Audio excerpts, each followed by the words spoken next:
దైవ మర్మములు. సహోదరుడు భక్తి సింగ్ గారి అనుభవంలో దేవుడు ఆయనకు బయలుపరిచిన దైవ మర్మములు. మే 27. తన మనసులో సందేహింపక తాను చెప్పినది జరుగునని నమ్మినేలా వాడు చెప్పినది జరుగునని మీతో నిశ్చయంగా చెప్పుచున్నాను. మార్క్స్ వార్త 11:23. మత్తయి వార్త 17:20 అనుసరించి విశ్వాసం వలన పర్వతములు సైతం పెళ్లగించబడును. హెబ్రోను అనగా విశ్వాసము. హెబ్రోను ఆశ్రయ స్థలము కూడా. యెహోషువ గ్రంథం 20:7, 21 11-27. హెబ్రోనుకున్న మూడవ అర్థం ఏమనగా, ఆత్మీయంగా బలహీనులుగా ఉన్న వారి భారములను మనం భరించి, వారు పడిపోయినప్పుడు లేక అపాయంలో ఉన్నప్పుడు ప్రసవ వేదనతోనూ పట్టుదలతోనూ వారి కొరకు ప్రార్థించవలెను. ప్రేమ దయల చేత వారిని పైకి లేవనెత్తవలను. 4వదిగా హెబ్రోను అనగా దేవుని మీద సంపూర్ణంగా ఆధారపడుట.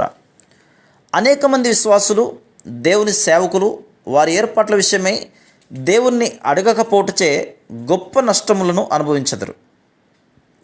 2 సమూయేలు గ్రంథం 2:1 దావీదు హెబ్రోనుకు వచ్చినప్పుడు తాను ఖాళీ చేయబడి దీనుడై విరిగి నలిగిన వాడైను. ప్రతి విషయంలో దేవుని అడుగుటకు ఆరంభించను. నేను వెళ్ళనా, నేనెక్కడికి వెళ్ళవలను అని అడుగుటకు నేర్చుకొనను. మన ప్రతి నష్టమును సమకూర్చుకొనుటకు ఇది 4వ మార్గం. నీ స్వయముపై ఆధారపడుట మాని నిన్ను నీవు ఖాళీ చేసుకుని ప్రతి విషయం కొరకు దేవుని యొద్ద విచారించుటకై సమయంను తీసుకొనుము. నీ ద్రవ్యమును సైతం ఎలాగూ ఖర్చు పెట్టవలనో ఆయనను అడుగుము. అదేవిధంగా సంఘమునకు సంబంధించిన ప్రతి విషయము కూడా దేవుణ్ణి అడగవలను. హెబ్రోనులో మన ప్రతి కదలిక కార్యమునకు వ్యక్తిగతమును సమాజమును దేవుని యొద్ద విచారించి మేమెక్కడికి వెళ్ళవలను, మేమేమి చేయవలను అని అడుగుటకు నేర్చుకునేదం. అనేకులు తమ వివాహ విషయంలో దేవుని చిత్తమును ఎట్లు కనుగొనవలనో ఎరుగకై ఉన్నారు. అందువలన అనేక మంది విశ్వాసుల జీవితములు నాశనమైపోయి అసంతోషకరమైన గృహములను కలిగి ఉన్నారు.